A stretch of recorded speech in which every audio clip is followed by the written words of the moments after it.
Gas might be cheap right now, but that doesn't mean that electric vehicle progress is slowing. In fact, many automakers are investing more than ever into their electrified vehicles.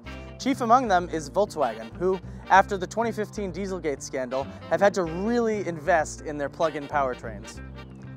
The result so far has been pretty minimal, but the 2017 eGolf is actually refreshed. It gets a new battery, a new motor, and some visual tweaks that help it to be a lot more competitive. So let's see what it's got.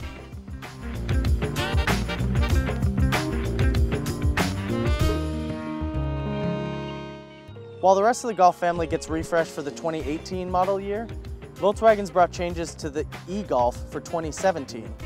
Those changes included increased battery capacity from 24.2 kilowatt hours to 35.8 kilowatt hours, and increased range from 83 miles to 125 miles. There's also an upgraded motor for 2017, which gets a bump of 15 kilowatts from 85 to 100.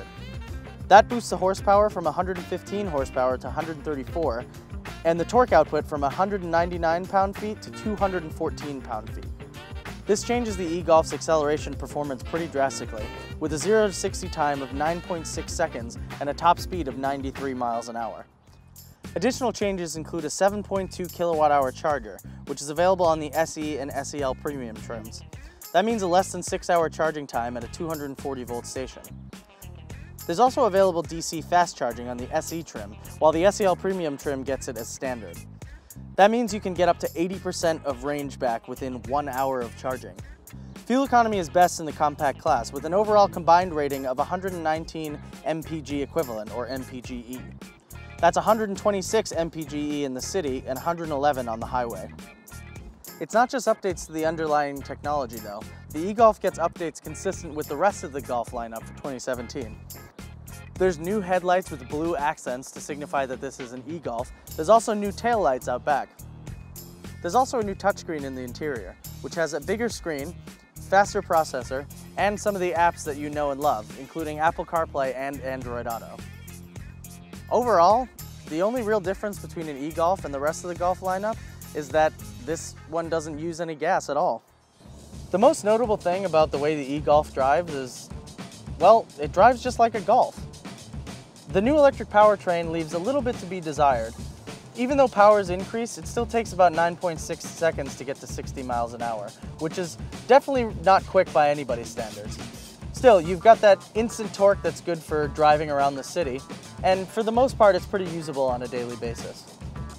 You can also pop the gear shifter down into what's called B mode, and that'll help you get back some regenerative braking. So if you find yourself on and off the brakes a lot in the city, it'll help you maintain some of your range.